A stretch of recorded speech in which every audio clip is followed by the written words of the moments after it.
পাহাড়ের মধ্যে পেরেক মেরে রেখেছি যেন পাহাড়টা নড়াচড়া না করে, জমিনটা যেন নড়াচড়া না করে রে গোলাম। পাহাড় যদি নড়ে চড়ে, জমিন যদি নড়াচড়া করে, তোমার খাইতে অসুবিধা হবে, নামাজে তেলাওয়াতে তোমার সমস্ত কর্মে কাজে অসুবিধা হবে। তোমার যেন অসুবিধা না হয়, জমিনকে আমি আল্লাহ একেবারে স্থির রেখে দিয়েছি, পাহাড়ের মধ্যে পেরেক মেরে রেখে দিয়েছি। কারণ তুমি না আমার গোলাম, আমি না তোমার রহমান। সুবহানাল্লাহ, জোরে বলেন না। এজন্য ভাইরা আমার, আল্লাহ তাআলা বলেন সব আমি আল্লাহ তাআলা তোমারে দিলাম, তুমি কখনো ঘাবড়াইবে না রে বান্দা। তুমি যদি গুনাহ করে ফেলাও, এত বড় দয়ালু আল্লাহ তাআলা থাকতে মানুষের কাছে তোমার গুনাহ প্রকাশ করার দরকার নাই। তুমি তাওবার নিয়তে আস্তাগফিরুল্লাহ পড়বা, আমি আল্লাহ তাআলা ওয়াদা দিলাম অতএব তোমাদের জিন্দেগীর গুনাহ আমি আল্লাহ তাআলা ক্ষমা করে দিব। কারণ আল্লাহ তাআলা বলেন, কেনই আমি মাফ করব না? ইন্নাহু কানা গফফারা,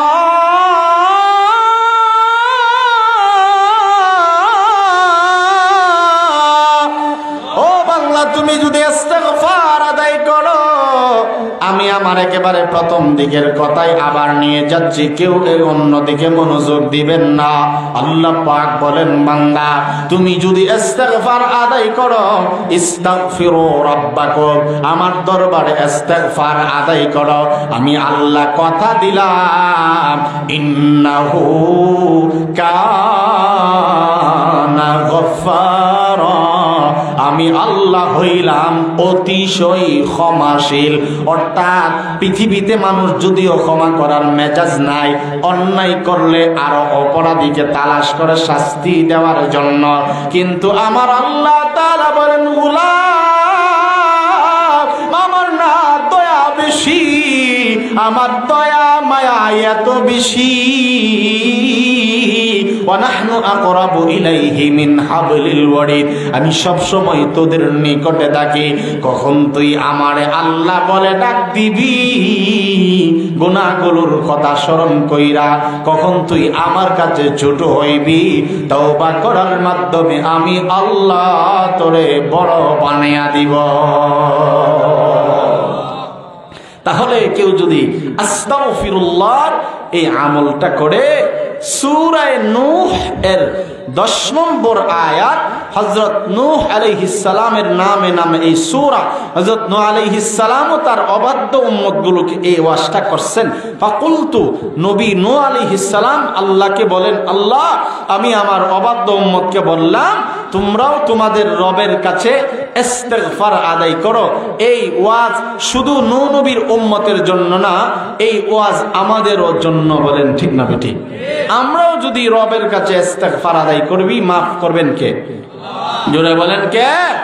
কারণ আল্লাহ বলেন ইন্নাহু কানা গফফারা, আহারে আমারে চিনলি না, আমি হইলাম এমন আল্লাহ যে আল্লাহ তাআলা অতিশয় অর্থাৎ সবচাইতে বেশি ক্ষমাকারী। তো আমার চাইতে বড় ক্ষমাকারী আর কেউ নেই।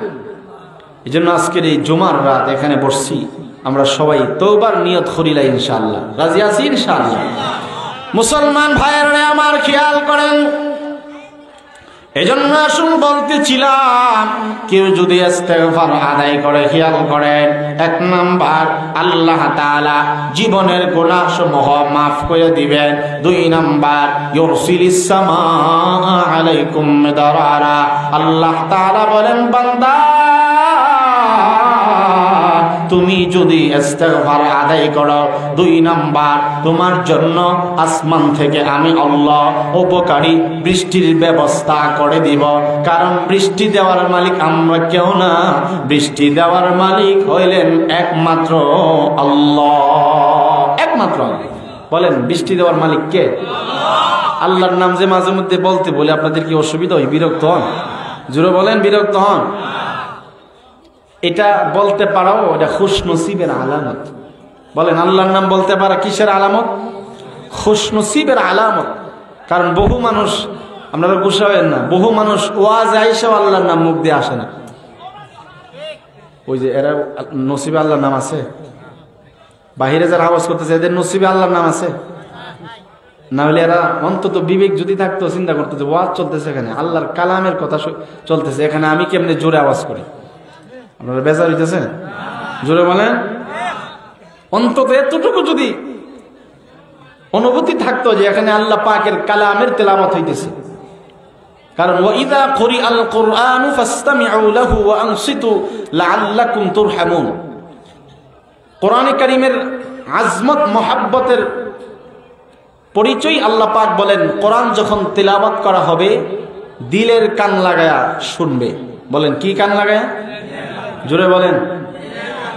দিলের কান লাগায়া শুনবা। ফাসতামিউ লাহু ওয়া আনসিতু। আল্লাহ তাআলা শুধু শোনার কথা বলে নাই, আল্লাহ তাআলা বলেছেন অত্যন্ত আজমতের সাথে শুনবে। আর কোরআন আজমতের সাথে শোনা, কোরআন আমাদের কাছে এটা পাওনা। শ্রোতারা দিলে দিলে খেয়াল করবে যে এখানে আল্লাহ পাকের কালামের তেলাওয়াত হচ্ছে, অতএব অত্যন্ত আজমত মহব্বতের সাথে তাজিমের সাথে শুনবে। তেলাওয়াতকারী দিলে দিলে খেয়াল করবে যে আল্লাহ পাক বলছেন পড়ো দেখি আমার কালাম কত সুন্দর করে পড়তে পারো। ঠিক না বেজি?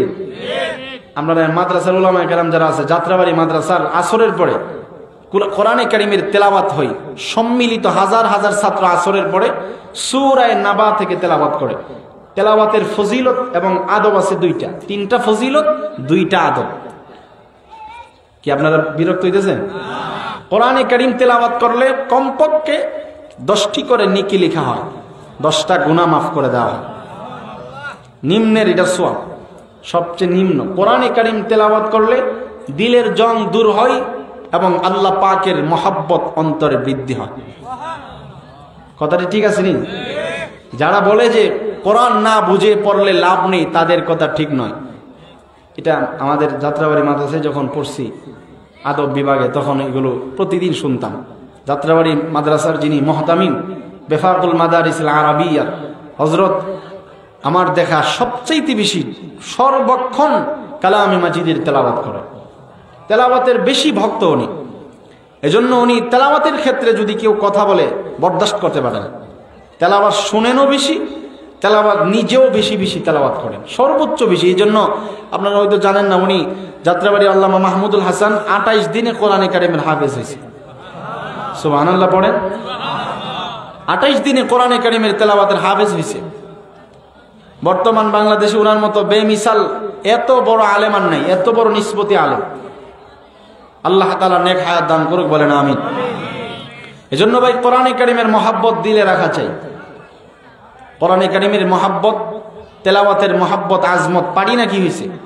তেলাওয়াত তো কান দিয়ে শুনতে পারি তো ইনশাআল্লাহ। কি বলেন ভাই, পারি না ইনশাআল্লাহ? সবসময় কোরআনের কদর করবো তো ইনশাআল্লাহ। তেলাওয়াত যেখানে হয় নাও যদি শুনি, অন্তত আরেকজনকে ডিস্টার্ব করবো না, অন্তত শেষেরটা তো পারবো। আপনারা কি আমার কথা বুঝেন না? মনে শুনতে নাও যদি পারি, পরিবেশ না থাকে, অন্তত আরেকজনের তেলাওয়াত করা এবং শোনার জন্য ডিস্টার্ব না হয়। কারণ আপনারা কোরআনের একটা আয়াত শুনে, এখন কোরআনে কারীমের তেলাওয়াতে ডিস্টার্ব দেওয়া, হট্টগোল সুরগুল তৈরি করে দেওয়া, এটা কাফেরদের লক্ষণ। বলেন কাদের লক্ষণ? وقال الذين كفروا لا تسمعوا لهذا القرآن والغوا فيه لعلكم تغلبون। কাফেররা বলেন মুহাম্মদের তেলাওয়াত শুনো না। জোরে বলেন নাউজুবিল্লাহ। লা তাসমাউ লিহাদাল কুরআন ওয়ালগাউ ফীহি, হট্টগোল তৈরি করে দাও, ডিস্টার্ব দেয়া দাও, এমন একটা আলোচনা এখানে তুলে দিবা, তেলাওয়াত করবে দূরের কথা, যেন তেলাওয়াত না শুননা না কইরা যাতে এখান থেকে পলায়ন করে। লাআল্লাকুম তাগলিবুন, তাহলে তোমরা বিজয় হয়ে যাবা। কোরআনের তেলাওয়াতে যত ডিস্টার্ব দিবা, কাফেররা বলেন, তত আমরা সফল। নাউজুবিল্লাহ বলেন। তাহলে আপনারা কষ্ট নিয়েন না। কোরআন তেলাওয়াতে ওয়াজে যারা ডিস্টার্ব দেয়, কার সাথে মিল লাগেছে এদের আচরণটা? জোরে বলেন, আরো জোরে বলেন সবাই। এখন কি কথাটা কইবেন যে ওটা আমারে কইলেন কেন? কথাটা কি অন্য আপনাদের কেউ নির্দিষ্ট করে কইছে না? কোরআনের আয়াত দিয়ে প্রমাণ দিছি। আল্লাহ আমাদেরকে বোঝার তৌফিক দান করুক, আমিন। মুহতারাম হাজিরিন, খেয়াল করেন, এজন্য বলতেছিলাম কোন মানুষ যদি ইস্তেগফার আদায় করে, আল্লাহ তাআলা বলেন বান্দা তুমি যদি ইস্তেগফার আদায় করো, এক নাম্বার আমি আল্লাহ তাআলা জীবনের সমস্ত গুনাহগুলো মাফ করে দিব। দুই নাম্বার ইউরসিলিস সামাআ আলাইকুম মিদারারা, বান্দা বান্দিরে তুমি যদি ইস্তেগফারের উপরে আমল করো, আসমান থেকে আমি আল্লাহ বৃষ্টির ব্যবস্থা করে দিব। তাহলে এখান থেকে একটা ছোট্ট কথা আমরা বুঝব, বৃষ্টি দেওয়ার মালিক একমাত্র কে? জুড়ে বলেন আল্লাহু আল্লাযী আনজালা মিনাস সামাঈ মাআন লাকুম মিনহু শারাবু ওয়া মিনহু শাজারুন ফীহি তুসীমুন ওয়া আনজালা মিনাস সামাঈ মাআন فأخرج به من الثمرات رزقا لكم فلا تجعلوا لله أندادا وأنتم تعلمون। আল্লাহ তাআলা বলেন বান্দা, ও বান্দা আমি আল্লাহ তাআলা আসমান থেকে তোমাদের জন্য বৃষ্টির ব্যবস্থা করে দেই, পানির ব্যবস্থা আমি আল্লাহ তাআলা করে দেই। কেন দেই রে বান্দা? তুমি যেন আসমানের বৃষ্টির পানির সাহায্যে দুনিয়াবি পানিগুলো পান করতে পারো, খাইতে পারো, এবং তোমার জমিনের যত সবজি ফল ফলাদি আছে এগুলো যেন তরু তাজা থাকে। এই জন্য আমি আল্লাহ তাআলা আসমান থেকে উপকারী বৃষ্টির ব্যবস্থা করে দেই। আল্লাহ দেয়, আল্লাহ দেয়। তাহলে দুই নাম্বার ইস্তেগফার যদি আদায় করি, আল্লাহ পাক বৃষ্টির ব্যবস্থা করে দিবে। তিন নাম্বার আসুন খেয়াল করে কালামে মাজিদের কথাগুলো শুনেন। আল্লাহ তাআলা বলেন ওয়ায়ুমদিদকুম বিআমওয়ালি ওয়া বানিন। আমার মালিক বলেন গোলাম তুমি যদি ইস্তেগফার আদায় করো তোমারই কত লাভ হবে বান্দা। তোমার মাল আমি আল্লাহ তাআলা বাড়িয়ে দিব, মাল সম্পত্তির অভাব রাখবো না, খোরাকের অভাব আমি আল্লাহ তাআলা রাখবো না। অভাবী যারা আছেন রে ভাই, অভাবে আমরা এখানে এমন কেউ নাই যার জীবনে কোনো অভাব নাই। কি বলেন ঠিক না বেটি?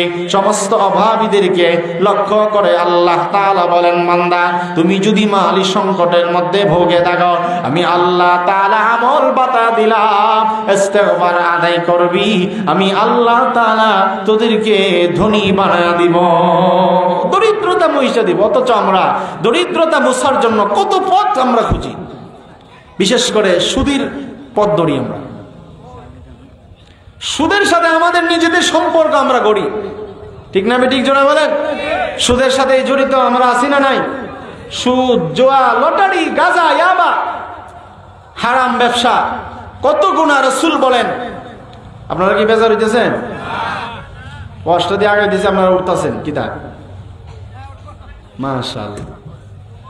সুদ কম গুনাহ না বেশি গুনাহ? জোরে কইন সবাই। সুদ মারাত্মক গুনাহ। আমার নবীজি বলেন উম্মত তুমি ইস্তেগফার পড়ো, আল্লাহ তাআলা বলছেন ইস্তেগফার পড়ো, রাসূল বলছেন ইস্তেগফার পড়ো, আল্লাহ রিজিকের অভাব দূর করে দিবে। অথচ রিজিকের জন্য আমরা কত হারাম পথ খুঁজি। গাজার ব্যবসা করি, আবার ব্যবসা করি, গান বাদ্য হারাম, হারাম শোনা, হারাম বলার মাধ্যমে টাকা আমরা ইনকাম করি, সুদের সাথে জড়িত হয়। অথচ নবীজি বলছেন সুদ এমন মারাত্মক গুনাহ, কেউ যদি জেনে বুঝে হারাম খায়, সুদের টাকা লাগায়, সুদের সাথে জড়িত হয়, সুদের 70 গুনার মধ্যে সর্বনিম্ন গুনাহ হলো নিজের আপন মায়ের সঙ্গে জিনাহে লিপ্ত হওয়া। নাউজুবিল্লাহ। সবাই কইতেছেন না? মনে হয় ওয়াজটা উপরে পড়তেছে, আপনাদের উপরে বললে কিছু হবে না। কারণ সুদখোরের মধ্যে বহু হাজী সাহেব প্রত্যেক বছর উমরা করে, এরাও সুদের সাথে জড়িত আছে। কথা ঠিক না বেঠিক? আরো জোরে বলেন ঠিক না বেঠিক? এজন্য রাসূল বলেন উম্মত সুদ খায় না, আর রিবা 70 হুবা। আমার নবীজি বলেন সুদের গুনাহের স্তর হইল 70টা। বুঝেন, একটু খেয়াল করেন ভাই। সুদের ওয়াজে সবাই ঠিক বেঠিকও কইতে লজ্জা বোধ করে। এই জন্য আপনারা যারা আছেন অন্তত শুনেন আমার দিকে চায়া, কারণ বক্তার দিকে চায়া শোনা রাসূলের সুন্নাত। হাফসি একটা গোলামও যখন রাসূলের কাছে কথা বলতেন, রাসূল মনোযোগ দিয়ে শুনতেন। আপনারা মনে হয় বুঝেন না কথাটা? রাসূল মনোযোগ দিয়ে তাকে বুঝাইতেন, আমি তোমাকে, তুমি আমার কাছে অনেক গুরুত্বপূর্ণ। তুমি হাফসি গোলাম হইছো, কি হয়েছে, আমি রাহমাতাল লিল আলামিন, কিন্তু আমিও তো মানুষ, তুমিও মানুষ, তোমার কথার আমার কাছে গুরুত্ব আছে। মনোযোগ দিয়ে শোনা। আমার নবীজি বলেন, উম্মত আর-রিবা সাবউনা হুবা আইসারুহা ইসমা আইয়ানকিহার রাজুলু উম্মাহু। সুদের ছোট গুনার কথা রাসূল বলেন, রে আমার উম্মত, সুদের 70টা গুনাহের স্তর। সুদের গুনাহ হইল 70 প্রকার গুনাহ। এর মধ্যে আইসারুহা ইসমা, নিম্নের গুনাহ অর্থাৎ 70 নাম্বার গুনাহ হইল আইয়ানকিহার রাজুলু উম্মাহু। আমার নবীজি বলেন, সুদের সবচেয়ে ছোট্ট গুনাহ হইল নিজের জন্মদাতা মায়ের সঙ্গে জিনাহে লিপ্ত হওয়া। ছোট গুনাহ যদি হয়, কেমনে জানি বললে বুঝবেন রে ভাই, পায়ে হাত ধরে বলি, দিল দিয়ে শুনেন। রাসূল বলেন ছোট্ট গুনাহ মায়ের সঙ্গে জিনা করা। শুধু তাই নয়, রাসূল আকরাম সাল্লাল্লাহু আলাইহি ওয়াসাল্লাম বলেন, উম্মত খেয়াল করে শোনা, কেউ যদি জেনে বুঝে 1 দিরহাম হারাম খায়, দিরহাম রিবা ইয়াকুলুহুর রাজুলু। আমার নবীজি বলেন, কেউ যদি 1 দিরহাম সুদের টাকা বক্ষণ করে, কয় দিরহাম বলেন? আপনারা মা তুই না দিয়ে আমার মা বুঝুন না নিবা। আমার নবীজি বলেন, দিরহাম রিবা ইয়াকুলুহুর রাজুলু ওয়া হুয়া ইয়ালামু আশাদ্দু মিন 36 জিনাতান। আমার নবীজি উম্মতকে সতর্ক করেন, ও সুদখোর উম্মত, সুদ ছাইরা দাও। সুদের মধ্যে কোনো বরকত নাই, সুদের মধ্যে আল্লাহ তাআলার লানত, সুদের মধ্যে রাসূলের লানত, সুদের মধ্যে আল্লাহ ওয়ালাদের লানত, সুদের মধ্যে কোনো বরকত নাই। সুদের মাল আল্লাহ তাআলা একেবারে নিশ্চিহ্ন বানা দেয়। ইয়ামহাকুল্লাহুর রিবা, আল্লাহ পাক বলেন, সুদের কারবার, সুদের টাকা আমি আল্লাহ নিশ্চিহ্ন বানায় দেয়। কেননা সুদের মধ্যে কোনো বরকত নাই, বরকত নাই। আমার নবীজি বলেন, সুদ কত মারাত্মক গুনাহ। 1 দিরহাম যদি কেউ উম্মত জেনে বুঝে সজ্ঞানে যদি 1 দিরহাম সুদের টাকা কেউ বহন বক্ষণ করে, আমার নবীজি বলেন, 36 জিনাতান, 36 বার জিনা করলে যেই গুনাহ, 36 বার জিনা করলে যেই গুনাহ, আবারও বলি 36 বার জিনা করলে যেই পাপ, যেই অন্যায় অপরাধ, 1 দিরহাম সুদের টাকা বক্ষণ করা এর চাইতো মারাত্মক গুনাহ। এই জন্য একটা প্রসঙ্গে আমার নবীজি বলেন, 2 শ্রেণীর মানুষের বিরুদ্ধে আল্লাহ তাআলার যুদ্ধ ঘোষণা। বলেন কার বিরুদ্ধে? কই দলের বিরুদ্ধে? আরো জোরে বলেন, কই দলের বিরুদ্ধে? আমার নবী বলেন, عن أبي هريرة رضي الله تعالى عنه قال قال رسول الله صلى الله عليه وسلم قال الله عز وجل। আমার নবীজি বলেন, হযরত আবু হুরায়রা রাদিয়াল্লাহু তাআলা আনহু থেকে বর্ণিত, আমার আল্লাহ তাআলার নবী বলেন, আল্লাহর নবী বলেন, আমি আল্লাহর নামের শপথ করে বলি, হাদিসে কুদসি আল্লাহ তাআলা নিজে বলেন, ওই ব্যক্তির বিরুদ্ধে আমার যুদ্ধ ঘোষণা। আমার আল্লাহ তাআলা বলেন, মান আদালি ওয়ালিয়ান ফাকাদ আযানতুহু বিল হারব। 2 দলের বিরুদ্ধে আল্লাহ তাআলার যুদ্ধ ঘোষণা। খেয়াল করেন, 1 নাম্বারটা খেয়াল করলে 2 নাম্বারটা বুঝে আসবে। কেউ এদিক সেদিক নজর দিবেন না রে ভাই। আমার আল্লাহ তাআলা বলেন, মান আদালি ওয়ালিয়া ফাকাদ আযানতুহু বিল হারব। আমার নবীজি বলেন, হযরত আবু হুরায়রা থেকে বর্ণিত হাদিস, হাদিসে কুদসি আল্লাহ তাআলা বলেন, কোন বান্দা যদি আমার ওলিদের সঙ্গে দুশমনি করে, আলেমদের সঙ্গে দুশমনি করে, কারণ আলেম হইল ইন্নামা ইয়াখশাল্লাহা মিন ইবাদিহিল উলামা, ইন্নামাল উলামা ওয়ারাসাতুল আম্বিয়া।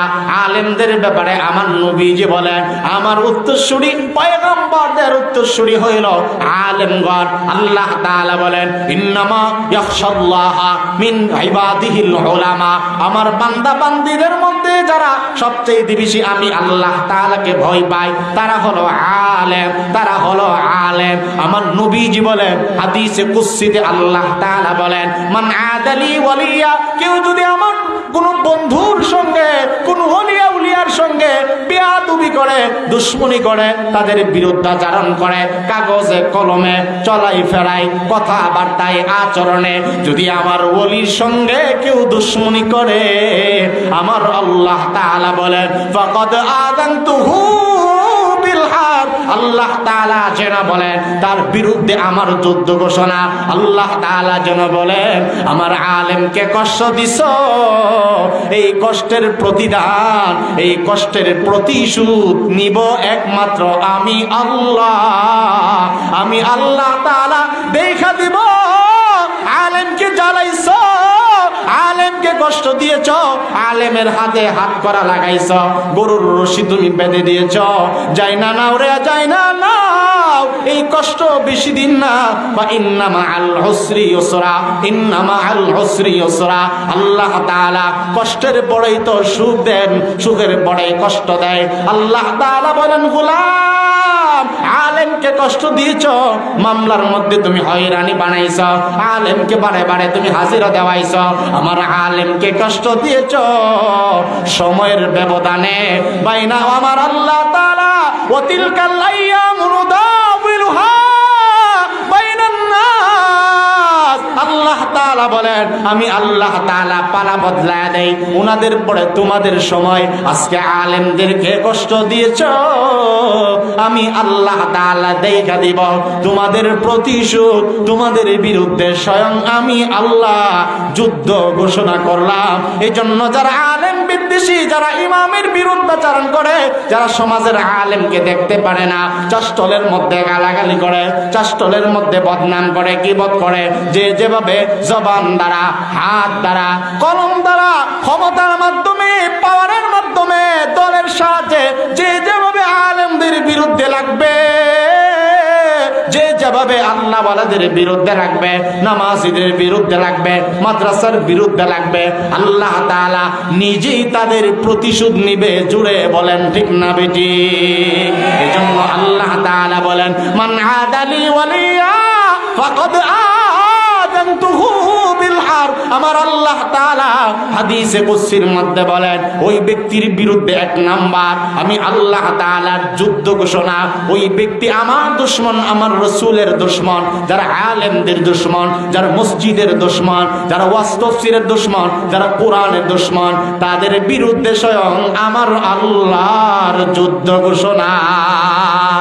দুই নাম্বার আমার আল্লাহ তাআলা সূরাতুল বাকারার মধ্যে বলেন ফা ইল্লাম তাফআলু ফাযানু বিহারবিন মিনাল্লাহি ওয়া রাসূলিহি। এই কথাটা খেয়াল করবেন। এক নাম্বার তো বুঝলাম যারা আলেমদের বিরুদ্ধাচরণ করবে তাদের বিরুদ্ধাচরণ করবেন আল্লাহ। দুই নাম্বার কার বিরুদ্ধে? আল্লাহর ঘোষণা যুদ্ধ। আল্লাহ পাক বলেন, আল্লাহ তাআলা বলেন ও শুকরের দল ফা ইল্লাম তাফআলু, যদি সুদি কারবার থেকে তুমি বিরত না থাকো, সুদি যদি খাইতেই থাকো, আমার রাসূলের কথাও মানো না, অথচ রাসূল বলছেন এক দিরহাম হারাম খাইলে 36 বার জিনা। আমার রাসূল বলছেন সুদের নিম্নের গুনাহ মায়ের সঙ্গে আইয়ান্তি হার রাজুল উম্মাহু, সুদের নিম্নের গুনাহ মায়ের সঙ্গে জিনা করা। এত শোনার পরও তুমি যদি ফা ইল্লাম তাফআলু, তুমি যদি সুদ থেকে বিরত না হও, মাসের পর মাস যদি তুমি সুদ খাইতেই থাকো, খাইয়া পেটও বাড়াও, পিঠও বাড়াও, দামি দামি কাপড় পরো, বিল্ডিং ইমারত যদিও উন্নত করো, তুমি যতই উন্নত হও না কেন রে, আমি আল্লাহ তাআলা জানা দেই সুদখোরের বিরুদ্ধে স্বয়ং আমি আল্লাহ এবং রাসূলের যুদ্ধ ঘোষণা। তাহলে আমার আল্লাহ তাআলা বলেন দুই দলের বিরুদ্ধে আমার যুদ্ধ ঘোষণা। এক নাম্বার কাদের বিরুদ্ধে? খেয়াল করেন, যারা আল্লাহ ওয়ালাদের বিরুদ্ধে, ওলিদের বিরুদ্ধাচরণ করে তাদের বিরুদ্ধে আল্লাহ তাআলার যুদ্ধ ঘোষণা। দুই নাম্বার সুদখোরের বিরুদ্ধে আল্লাহ তাআলার যুদ্ধ ঘোষণা। এই জন্য সুদ খাওয়া, জুয়া খেলা, মদ খেলা, জবানে গান বলা, কান দ্বারা গান শোনা, এগুলো থেকে বাঁচতে হবে কি হবে না? আরো জোরে বলেন, হবে কি হবে না? কেউ যদি জবানে গান বলে, কেউ যদি কান দ্বারা গান শুনে, আল্লাহ তাআলা বলেন উলাইকা লাহুম আযাবুম মুহিন, তাদেরকে যন্ত্রণাদায়ক আযাবের ব্যবস্থা করা হবে। শুধু তাই নয়, ও তেতুইয়া ডাক্তার বাড়ি এলাকার ভাই, শুনে নাও, আল্লাহ তাআলা তোমার জন্য আমার জন্য জান্নাত যেমন বানাইছে জাহান্নামও বানাইছেন। আল্লাহ পাক বলেন, ওয়ালাকাদ দারানা লিজাহান্নামা কাসীরাম মিনাল জিন্নি ওয়াল ইনসি লাহুম কুলুবুল লা ইয়াফকাহুনা বিহা ওয়া লাহুম আ'য়ুনুল লা ইউবসিরুনা বিহা ওয়া লাহুম আযানুল লা ইয়াসমাউনা বিহা। আমার ভাইজান, এদিক সেদিক কেউ নজর দিবেন না, খেয়াল রাখবেন না। আল্লাহ তাআলা বলেন, যাদেরকে আমি আল্লাহ তাআলা জাহান্নামে অধিকাংশ মানুষ এবং জিন্নাতকে দিব। কোন প্রকার মানুষকে দিব? আল্লাহ তাআলা বলেন, যাদেরকে অন্তর দিয়েছিলাম, বুদ্ধি দিয়েছিলাম। বুদ্ধি দেওয়ার মালিক কে? আর জোরে বলেন কে? আল্লাহ তাআলা বলেন, ওয়াল আফিদা, মেধা দিলাম, বুদ্ধিমান বানাইলাম। অন্তর আমি আল্লাহ তাআলা দিলাম। লাহুম কুলুবুল লা ইয়াফকাহুনা বিহা, ও গোলাম, যাদেরকে আমি আল্লাহ তাআলা অন্তর নামক নিয়ামত দিলাম, অন্তর দ্বারা ভালোটা জানার পরেও শিখলা না, আমল করলা না, তোমার এই অন্তরের কারণে তুমি জাহান্নামে যাবে। ওয়ালাহুম আ'য়ুনুল লা ইউবসিরুনা বিহা, আমি আল্লাহ তাআলা চোখ দিয়েছিলাম গান না দেখার জন্য। কত হুজুররা বুঝাইছে গান তুমি দেখেছো বেগানার দিকে যাওয়ার জন্য, কতবার না আমি আল্লাহ তাআলা নিষেধ করছিলাম, আমার নবীজিও নিষেধ করছে, কত আলেম বুঝাইছে, কত আলেম বুঝাইছে। ও যুবক, চোখের গুনাহ থেকে বাঁচতে পারলা না। ও যুবতী ভাই, ও যুবতী বোন, ও যুবতী মা, শুনো, তুমি যদি জবানের গুনাহ থেকে, তুমি যদি তোমার চোখের গুনাহ থেকে নিজেকে বাঁচাইতে না পারো, যাই না রাখো রে, ওই চোখ একদিন তোমার বিরুদ্ধে দাঁড়ায়া জাহান্নামের অগ্নিশিখার অধিকারী হয়ে যাবে। তুমি যদি অন্তরকে গুনাহ থেকে না বাঁচাইতে পারো, অন্তরগুলো যদি সুদ, জুয়া, জিনা, ব্যভিচার, তাস খেলা, জুয়া খেলা, মদ খাওয়ার পেছনে তোমার অন্তরের বুদ্ধিটাতে তুমি কাজে লাগা দাও, যাই না রাখো রে, ওই অন্তর জাহান্নামে যাবে, ওই চোখ জাহান্নামে যাবে, ওই কানও জাহান্নামে যাবে। এই জন্য চোখের গুনাহ, জবানের গুনাহ, হাতের গুনাহ থেকে, সুদ, ঘুষ, জুয়া, লটারি, এগুলো থেকে আমাদেরকে বাঁচতে হবে কি হবে না? আমার ভাইজান, এই জন্য বলতেছিলাম, 3 নাম্বার, কেউ যদি ইস্তেগফার আদায় করে, আল্লাহ তাআলা বলেন, ওয়ায়ুমদিদকুম বিআমওয়াল, আল্লাহ পাক বলেন, তুমি ইস্তেগফার সব সময় হর হামেশা করবা, আমি আল্লাহ ওয়াদা দিলাম তোমার মাল সম্পদ আমি আল্লাহ তাআলা বাড়িয়ে দেব। এই প্রসঙ্গে রাসূল আকরাম সাল্লাল্লাহু আলাইহি ওয়াসাল্লাম পড়েন না সবাই রাসূলের উপরে দরুদ শরীফ। জুমার দিনের প্রস্তুতি ইমানদাররা জুমার রাতের মাগরিবের পর থেকেই নেই। কিভাবে নেই প্রস্তুতি? বুঝেননি আমার কথা? জুমার দিন আসলে শুধু এমনি নামাজে পড়ন আর জিলাপি নেওন, কোনো কাজ নাই ইমানদারের। আমার কথা বুঝেননি? জুমার দিনের কোনো আজমত মোহাব্বত মুমিনের দিলে থাকার দরকার আছে না ভাই? জোরে বলেন, আছে না নাই? কিতাবের মধ্যে আছে মুমিন কখন জুমার দিনের প্রস্তুতি নেই? ওই আজান দিলে প্রস্তুতি নিবেন না। না, ইমানদারের প্রস্তুতি বৃহস্পতিবার মাগরিবের পড়তেই শুরু হয়। বুঝতে পারছেন না মনে হয়? ইমানদারের জুমার দিনের দাম নাই নিবা, দাম নাইনি। সূর্য উদিত যত দিনের মধ্যে হয়, সবচাইতে দামি দিন হলো জুমার দিন। আর একটু আস্তে কইনা সুবহানাল্লাহ। জুমার দিনের ফজিলত, জুমার দিন শুরু হয়ে গেছে গা ইমানদারের। বলেন, জুমার দিন শুরু হয়ে গেছে গা। দুরূদ শরীফ পড়েন বেশি বেশি, কমপক্ষে জুমার দিন 1000 বার দুরূদ পড়া। হার হামেশা যদি শান্তিতে, আমানত এবং সালামতের সাথে থাকতে চান, মুমিন যেন হর হামেশা সাল্লাল্লাহু আলাইহি ওয়াসাল্লাম পড়েন। সাল্লাল্লাহু আলাইহি ওয়াসাল্লাম পড়তে মনে হয় মুখে দুঃখ পাইছেন? জোরে বলেন, কি লাভ হইছে? রাসূল বলেন সাল্লাল্লাহু আলাইহি আশরা। ইবনে কাইয়ুম জাওজি বলেন, হযরত আনাস ইবনে মালিক রাদিয়াল্লাহু তাআলা আনহু থেকে বর্ণিত, রাসূল কইন যে কেউ যদি আমার উপরে একবার দরুদ পড়ে, আল্লাহ তাআলা তার উপরে 10 বার রহমত নাজিল করে। 10টা গুনাহ আল্লাহ পাক মাফ কইরা 10টা মর্যাদা বৃদ্ধি করে দেয়। এত ফজিলতের রাসূলের নাম শুনলে যদি কেউ দরুদ না পড়ে, রাসূল বলেন সে হলো সবচাইতে হতভাগা এবং বখিল, কৃপণ। আমরা মনে করি ভালো কিছু না খাইলে কৃপণ। রাসূল বলেন আমার নাম শুনে যারা দুরূদ পড়ে না তারা হইলো আসল কৃপণ। এজন্য রাসূল করিম সাল্লাল্লাহু আলাইহি ওয়াসাল্লাম বলেন, মনোযোগ আছে না আপনাদের? মাঝে মাঝে কিছু কথা কম লাগে। রাসূল করিম সাল্লাল্লাহু আলাইহি ওয়াসাল্লাম বলেন, উম্মত মান ক্বারা সূরাতুল ওয়াকিআ ফি কুল্লি লাইলাতিন লাম তুসিবহু ফাকাতুন আবাদা। আমার নবীজি বলেন, ও উম্মত, কেউ যদি দৈনন্দিন রাতের বেলায় নিয়ম কইরা সূরাতুল ওয়াকিআ, বলেন কোন সূরা? আই ভাই সবাই একটু আমলটা শিখেন না। রাসূল বলেন, মান ক্বারা সূরাতুল ওয়াকিআ ফি কুল্লি লাইলা লাম তুসিবহু ফাকাতুন আবাদা। আমার নবীজি বলেন, কোন উম্মত যদি রাতের বেলায় সূরাতুল ওয়াকিআ তেলাওয়াত করে, অভাব কি জিনিস ওই উম্মত জীবনেও টের পাবে না। অভাব দূর করে দিবে আল্লাহ পাক। কারণ এই সূরার আরেক নাম সূরাতুল গিনা। গিনা মানে হলো ধনী। কেউ যদি এই সূরার তেলাওয়াত করে, আমল করে, তেলাওয়াতের যেমন ফজিলত পারবে, আল্লাহ পাক পার্থিব জীবনে তার অভাব অনটন দরিদ্রতা মুছে দিবে। আর একটা সূরা আছে কোরআন শরীফের কলব বলা হয় যে সূরা, সূরা ইয়াসিন। বলেন কোন সূরা? মান ক্বারা ইয়াসিন ফি সদরিন নাহার কুদিয়াত হাওয়াইজুহু।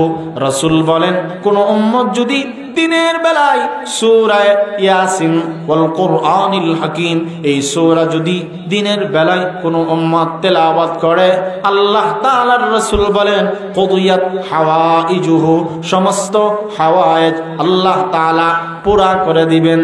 সুবহানাল্লাহ। সূরা ইয়াসিন পড়তে গেলে তো ফজরের নামাজও পড়তে হবে, বুঝেন না? নাকি শুধু ফজরের নামাজ না পড়ে সূরা ইয়াসিন পড়লে হলো? মান সাল্লা সুবহা ফি জামাআ ফাহুয়া ফি জিম্মাতিল্লাহ। রাসূল বলেন, কেউ যদি ফজরের নামাজ জামাতে আদায় করে, তার সমস্ত কিছুর জিম্মাদার আল্লাহ তাআলা হয়ে যাবে। রিজিকের ফয়সালা করে দিবে, সম্মানের জিম্মাদার আল্লাহ তাআলা হয়ে যাবে। সম্মান কতটুকু দরকার? ফজরের নামাজ পড়ে দাও, চেহারার মধ্যে নূর দরকার। ফজরের আজানের সময় তুমি দাঁড়ায়া যাও, নামাজ আদায় করো, তেলাওয়াত করো, সুন্নতে মুআক্কাদার 2 রাকাত সুন্নত নামাজ পড়ো। ফজরের মাধ্যমে আমি আল্লাহ তাআলা তোমাকে সুস্থতার জিম্মাদার হয়ে যাব। বাজারে যাইবা, এটারও জিম্মাদার আমি আল্লাহ তাআলা। ভালো বুড়া খাইবা, এটারও জিম্মাদার আমি আল্লাহ তাআলা হয়ে যাব। ঘরে চাউল নাই, ফজরের নামাজের আওয়াজ বাড়ায়া দাও, ঘরে ঘরে ফজরের আওয়াজ বাড়ায়া দাও। ফজরের নামাজ জামাতে আদায় করার বান্দা আমি নবীজি জানায়া দিলাম, সমস্ত হাজত সবকিছুর জিম্মাদার আল্লাহ তাআলা নিজে হয়ে যাবে। ইজ্জতের জিম্মাদার, সম্মানের জিম্মাদার। তোমার মেয়ে বিয়ে হয় না, ফজরের নামাজ আদায় করো, নামাজের সাথে তুমি সম্পর্ক লাগা দাও। নেককার ছেলে চাও, মসজিদের মধ্যে ইমামের কাছে গিয়ে জিজ্ঞাসা করো, ইমাম সাহেব আমার মেয়েকে বিয়ে দিতাম, দেখেন তো দেখি আপনার সমাজের কোন যুবকটা ফজর পড়ে। নেককার বিবি দরকার, তুমি সব জায়গায় খবর লাগাও, তোমার বিবিটা কি নামাজ পড়ে কিনা। তুমি একটা পাত্রের দরকার, মসজিদে এলাকায় গিয়া জিজ্ঞাসা করো, ফজর যেই ছেলেটা পড়ে নিশ্চয়ই ওই ছেলে কোনোদিন মাদক দ্রব্য ব্যবহার করবে না। ফজরের নামাজ গিয়ে তালাশ করো। আগে দেখো কয়তলা বিল্ডিং আছে, বাথরুমটা অ্যাটাচড কিনা। ঠিক না বেটি? মাতুন না দিবা, বসে হইতেছেন না আপনারা? আগে গিয়া দুনিয়াটা দেখে। রাসূল বলেন, ফাজফার বিদাতিদ্দিন তারিবাত ইয়াদাক, মুত্তাফাকুন আলাইহি। রাসূল বলেন, মিশকাতের হাদিস, মুসলিম বুখারীর হাদিস, তুমি সব জিনিস যাই দেখো না দেখো, দিন দেখো, দিন দেখো। আল্লাহ রাব্বুল আলামিন দিনের মাধ্যমে সংসার উজালা করে দেবে। সুবহানাল্লাহ কন্যা। এজন্য ভাইরা আমার, আল্লাহ তাআলা বলেন, ওয়ায়ুমদিদুকুম বিআমওয়াল, তুমি যদি ইস্তিগফার আদায় করো, 3 নাম্বার তোমার সম্পদ আমি আল্লাহ তাআলা বাড়ায়া দিব। তাহলে লম্বা চূড়া যেই কথাগুলো আমরা শুনলাম, কি বুঝলাম? ইস্তিগফারের কিছু ফজিলত বুঝলাম। কি ফজিলত? 1 নাম্বার, কেউ যদি আস্তাগফিরুল্লাহ আদায় করে, খেয়াল করেন, আল্লাহ তাআলা 1 নম্বরে জীবনের গুনাহগুলো মাফ করে দিবে। 2 নাম্বার, আসমান থেকে উপকারী বৃষ্টির ব্যবস্থা আল্লাহ তাআলা কইরা দিবে। 3 নাম্বার, আল্লাহ তাআলা বলেন, ওয়ায়ুমদিদুকুম বিআমওয়াল, বান্দা বান্দিরে তোমার মাল নাই, সম্পদ নাই, তুমি অভাবের মধ্যে পড়ে আছো, অভাব অনটন আমি আল্লাহ তাআলা দূরীভূত করে দিব। 4 নাম্বার ওয়াবানি, আমার ভাইজান এই কথাটা একটু ভিন্ন রকম কথা, একটু খেয়াল করে শুনে। আমার আল্লাহ বলেন যাদের ছেলে মেয়ে নাই, সন্তানাদি নাই, তোমরাও ইস্তেগফারের আমল করবা। তাফসিরে মাআরিফুল কোরআন শাইখুত তাফসির হযরত মাওলানা ইদ্রিস কান্দলবি ওনার উর্দু গ্রন্থের মধ্যে লিখেন, হাসান বসরির কাছে এক লোক আসলো, আয়েশা বলল হুজুর আমার ছেলে হয় না, মেয়ে হয় না, আমল বাতায় দেন। হযরত হাসান বসরি বলেন তুমিও ইস্তেগফার আদায় করো, ছেলে মেয়ে না থাকলে আল্লাহ তাআলা ছেলে মেয়ের ব্যবস্থা করে দিবে। তাহলে ইস্তেগফার পড়লে কন্যা দরকার, ছেলে দরকার, সব আল্লাহ তাআলা দিবেন। কারণ ছেলে মেয়ে সন্তান সন্ততি দেওয়ার একমাত্র কেবলমাত্র শুধুমাত্র মালিককে। জুড়ে বলেন, আর জুড়ে বলেন কে? আল্লাহ তাআলা বলেন, আমার কথা নয়, অন্য জায়গায় এই কথাটাই আপনারা যা স্বীকৃতি দিয়েছেন এটাই আল্লাহ তাআলা বলেন। লিল্লাহি মুলকুস সামাওয়াতি ওয়াল আরদ। আল্লাহ তাআলা বলেন সূরাতুশ শূরা 25 নম্বর পারার 48, 49 এবং 50 দুই আয়াত, 49, 50 দুই আয়াতে রব বলেন লিল্লাহি মুলকুস সামাওয়াতি ওয়াল আরদ, যিনি আল্লাহ তিনি সব কিছুর মালিক, আসমান জমিনের রাজত্ব যার হাতে, তিনি হলেন আল্লাহ। ইয়াখলুকু মা ইয়াশা,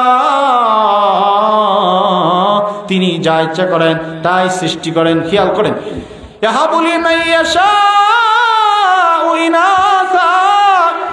আল্লাহ তাআলা বলেন গোলাম আমি আল্লাহ তাআলা যাকে মনে চাই তাকে পুত্র সন্তান দান করি। আসেনি এমন শুধুই পুত্র সন্তান।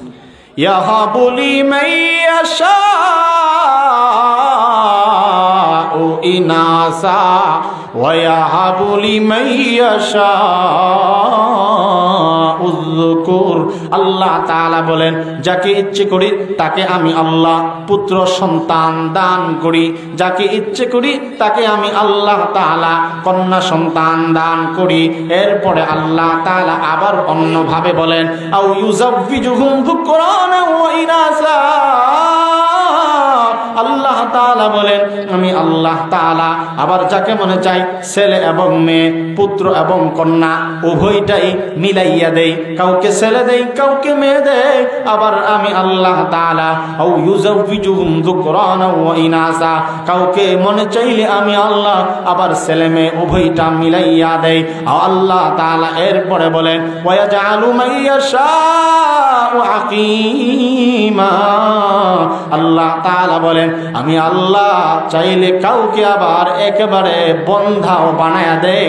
অর্থাৎ আগের অংশে থেকে বুঝলাম ছেলে যিনি দেন তিনি আল্লাহ, মেয়ে যিনি দেন তিনি আল্লাহ, উভয়টা যিনি দেন তিনিও আল্লাহ। আবার একেবারে দেন না যিনি তিনিও কে? আর জোরে বলেন কে?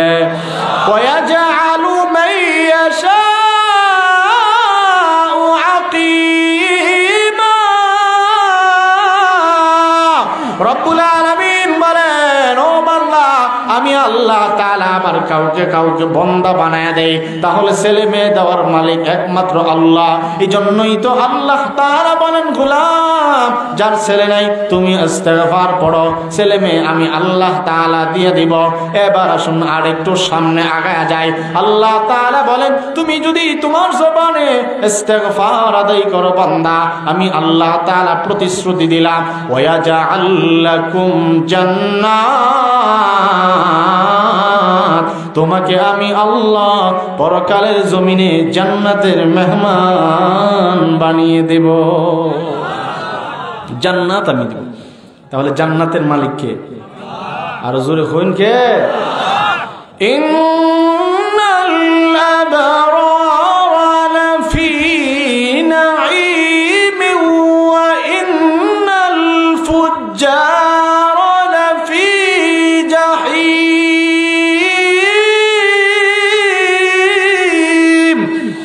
আল্লাহ রাব্বুল আলামিন বলেন ইন্নাল আবরারা লাফি নাঈম ওয়া ইন্নাল ফুজ্জারা লাফি জাহিম। আল্লাহ তাআলা বলেন যারা ঈমানদার, যারা নেককার বুজুর্গ, যারা মুত্তাকি, ইন্নাল মুত্তাকিনা ফি জান্নাতি ওয়া নার, ইন্নাল মুত্তাকিনা ফি জান্নাতি ওয়া আয়ুন, ইন্নাল মুত্তাকিনা ফি যিলালি ওয়া আয়ুন। অন্য জায়গায় একাধিক আয়াতে আল্লাহ তাআলা বলেন ঈমানদারদের জন্য আমি আল্লাহ তাআলা পরকালে জান্নাতের ব্যবস্থা করে রেখে দিয়েছি। ঈমানদাররা জান্নাতে যাবে, আরেকটা দল যাবে জাহান্নামে। ওয়া ইন্নাল ফুজ্জারা লাফি জাহিম। বদকার যারা, ফুজ্জার যারা, ফাসিক যারা, গুনাহগারদের ঠিকানা জাহান্নাম। ফারিকুন ফিল জান্নাহ ওয়া ফারিকুন ফিস সাঈর। রব্বুল আলামিন সূরাতুশ শূরার একেবারে প্রথম দিকের আয়াতে বলেন ফারিকুন ফিল জান্নাতি ওয়া ফারিকুন ফিস সাঈর। একদল জান্নাতি আর একদল জাহান্নামী। দুনিয়াতেও এক দলের আচরণে বোঝা যায় কামরা জান্নাতি, আরেক দলের আচরণে বোঝা যায় তার কাজটা জাহান্নামের সাথে মিলে গেছে। ঠিক না বেঠিক জোরে বলেন? এজন্য রব্বুল আলামিন বলেন ওয়ায়াজআল লাকুম জান্নাত। ও বান্দা বান্দি জেনে নাও আমি আল্লাহ তাআলা জানায়া দিলাম পরকালে তোমারে আমি আল্লাহ তাআলা জান্নাতের মেহমান বানায়া দিব যদি তুমি ইস্তিগফার আদায় করো। কেমন হবে সেই জান্নাতের দৃশ্যগুলো? আল্লাহ তাআলা বলেন আলা সুরুরিন মাওদুনাতিন মুত্তাকিনা আলাইহা মুতাকাবিলিন। ও বান্দা বান্দি জেনে নাও আমি আল্লাহ তাআলা পরকালে তোমারে যে জান্নাতের মালিক বানাইব, ওই জান্নাতে বসার জন্য আমি আল্লাহ তাআলা স্বর্ণখচিত চেয়ারের মালিক বানাইয়া দিব। স্বর্ণের চেয়ার আমি আল্লাহ তাআলা দিয়ে দিব। মুত্তাকিনা আলাইহা মুতাকাবিলিন। আল্লাহ তাআলা বলেন বান্দা আমি যে তোমার জান্নাতে বসায়া দিব, ওই স্বর্ণের চেয়ার কেমনে বসাইব? পরস্পর মুখোমুখি বানাইয়া হেলান দিয়ে আমি আল্লাহ তাআলা বসায়া দিব। খেয়াল করেন আল্লাহ তাআলা বলেন ইয়াতুফু আলাইহিম বিলদানুম মুখাল্লাদুন। চিরকিশোরেরা তোমাদের খেদমত করার জন্য চতুর্পাশে ঘোরাফেরা করবে। যেই জান্নাতে নাজ নেয়ামতের কোনো অভাব নাই, যেখানে গালাগালি নাই, যেখানে টেনশন বলতে কিছু নাই, যেখানে রাগ নাই, অভিমান নাই, যেখানে কোনো গালফলে নাই, যেখানে কোনো শান্তির কোনো অভাব নাই। ওয়াফাকিহাতিম মিম্মা ইয়াতাখায়্যারুন। অনেক রকমের ফল ফলাদি আল্লাহ তাআলা দিবে। ওয়ালাহমি তায়রিম মিম্মা ইয়াশতাহুন। আল্লাহ তাআলা ওই জান্নাতে পাখির গোশতের মেহমানদারি করাইবে। ওয়াফাকিহাতিন কাসীরা লা মাকতুআ ওয়ালা মামনুআ। অজস্র পরিমাণ ফল ফুলের বাগান দিবে, যেখানে কেউ বাধা দিবে না, কখনো খাওয়ার মধ্যে কমতে হবে না। যত খাইবা তত আল্লাহ তাআলা রুচি বদলায়া খাবার দিবে। একজন আদনা জান্নাতীকে 10 দুনিয়ার সমান জান্নাতের মালিক আল্লাহ তাআলা বাড়ায়া দিবে। লা ইয়াসমাউনা ফিহা লাগওয়া ওয়ালা তাসিমা ওয়ালা কিযাবা। রব্বুল আলামিন বলেন বান্দা আমি আল্লাহ তাআলা এমন একটা জান্নাতের প্রতিশ্রুতি তোমাদেরকে দিয়ে দিলাম, যেই জান্নাতে অযাচিত ফালতু কোনো কথা নাই, বেহুদা কোনো কথা নাই, গালাগালি নাই, পাপ হবে এমন কোনো কথা জান্নাতে তোমরা শুনবা না। তাহলে এমন একটা সুন্দর জান্নাতে আমরা যাইতে চাই তো ইনশাআল্লাহ। আর জোরে বলেন আমরা চাই তো ইনশাআল্লাহ। কেমনে যাব? জবানের গুনাহ থেকে বাঁচায় রাখবো। আমার নবীজি বলেন মাইয়াজমান লিমা বাইনা লাহইয়াইহি ওয়া মা বাইনা রিজলাইহি আজমান লাহুল জান্নাহ। আল্লাহর নবী বলেন উম্মত জবান যদি তুমি কন্ট্রোলে রাখো, লজ্জাস্থানের ইবাদত, লজ্জাস্থানের অঙ্গ সংরক্ষণ যদি তুমি করো, তোমাকে আমি নবীজি জান্নাতের প্রতিশ্রুতি দিলাম। তোমাকে জান্নাতের নেওয়ার জিম্মাদার আমি রাসূল হয়ে গেলাম। এজন্য জবানের হেফাজত কেমনে করব? বেশি বেশি জবানে আল্লাহ পাকের ইসমে জাতের জিকির করব। আল্লাহ আল্লাহ আল্লাহ আল্লাহ আল্লাহ আল্লাহ আল্লাহ আল্লাহ আল্লাহ আল্লাহ আল্লাহ আল্লাহ আল্লাহ আল্লাহ আল্লাহ আল্লাহ তাআলা। এই জন্য জবানের হেফাজত জিকিরের মাধ্যমে, জবানে বেশি বেশি জিকরুল্লাহর শব্দ বাহির হবে, জবানে বেশি বেশি আস্তাগফিরুল্লাহ গুনাহ হয়ে গেলে সঙ্গে সঙ্গে তওবা করব, জবানের গুনাহ থেকে বাঁচায় রাখব। আমরা আমাদের জবানকে গুনাহ থেকে বাঁচায় রাখব, কানের গুনাহ থেকে বাঁচব, গান শোনা থেকে নিজের কানকে বিরত রাখব, আমাদের চোখকে বেগানা নারীর দিক থেকে ফিরায় রাখব। আল্লাহ তাআলা আমাদের সকলের জবানের গুনাহ, হাতের গুনাহ, পায়ের গুনাহ, অঙ্গ প্রত্যঙ্গের সমস্ত যাবতীয় গুনাহ থেকে আল্লাহ তাআলা আমাদেরকে বাঁচাইয়া রাখা আমাদের জবানগুলো যেন গুনাহমুক্ত হয়। আল্লাহ তাআলা সবাইকে তৌফিক দান করুক, বলেন আমিন। আল্লাহ তাআলা আমাদের সবাইকে আমাদের জবানের হেফাজত, কারণ জবানের হেফাজত যার নাই তার গুনাহ থেকে বাঁচার কোনো সুযোগ নাই। কি বলেন ভাই, ঠিক না বেঠিক? অধিকাংশ দরবার, অধিকাংশ ফাসাদ আমাদের জবানের কারণে হয়। অধিকাংশ ঝগড়া, মানুষ অধিকাংশ আঘাত পায় আমাদের কাছ থেকে জবানের কারণে। কারণ তরবারির আঘাত যদিও একদিন শেষ হয়ে যায়, জবানের কথার আঘাত কখনো শেষ হয় না। এজন্য জবানকে কন্ট্রোলে রাখবো। আল্লাহ তাআলা আমাদের সবাইকে জবানের হেফাজত করার তৌফিক দান করুক। কেননা রাসূল করিম সাল্লাল্লাহু আলাইহি ওয়াসাল্লাম বলেন, মান কানা ইউমিনু বিল্লাহ ওয়াল ইয়াউমিল আখির ফালইয়াকুল খায়রান আও লিয়াসমুত। রাসূল বলেন, কেউ যদি আল্লাহ এবং রাসূলের প্রতি ঈমান রাখে সে যেন ভালো কথা বলে, অথবা ভালো কথা জবানে না আইলে গালি না দিয়া চুপ থাকবা। ঠিক না ঠিক বলেন? আল্লাহ তাআলা আমাদের সবাইকে জবানের হেফাজত, বিশেষ করে ইস্তেগফারে যে কিছু কথা আপনাদের সামনে তাকরার করলাম, মুযাকারা করলাম, আল্লাহ তাআলার বরত্বের কিছু কথা আপনাদের খেদমতে শুনাইলাম। আল্লাহ তাআলা যেন আমাদেরকে আমাদের রবকে বেশি বেশি চিনার তৌফিক দান করে, বলেন আমিন। রবরে চিন্না চিন্না যেন আমরা জান্নাত পর্যন্ত যাইতে পারি। আল্লাহ তাআলা আমাদের সব ভাইকে তৌফিক দান করুক। আজকের এই মুবারক আজিমুশ শান এই মাহফিল আল্লাহ তাআলা কবুল করুক। যারা আয়োজন করেছেন আল্লাহ তাআলা তাদেরকেও কবুল করুক। শোনার জন্য যারা এসেছেন, সাহায্য সহযোগিতা যারা করেছেন, আল্লাহ যেন সকলকে দুনিয়া আখিরাতের সমস্ত কল্যাণ কামিয়াব নসিব করেন, বলেন আমিন। সকলের জন্য দোয়া করি, নিজেও দোয়া চাই। সকলের সুস্বাস্থ্য, নেক হায়াত কামনা করে এখানেই সংক্ষিপ্ত বয়ান শেষ করছি। ওয়া আখিরু দাওয়ানা আনিল হামদুলিল্লাহি রাব্বিল আলামিন। কেউ উঠবেন না, কেউ উঠবেন না, মেহেরবানি করে সেই দক্ষিণবঙ্গের আলেম, বাড়ি হুজুরের ফরিদপুর, ঢাকায় থাকে, বড় আলেম, আফগান ফেরত মুজাহিদ, ওনার আব্বা।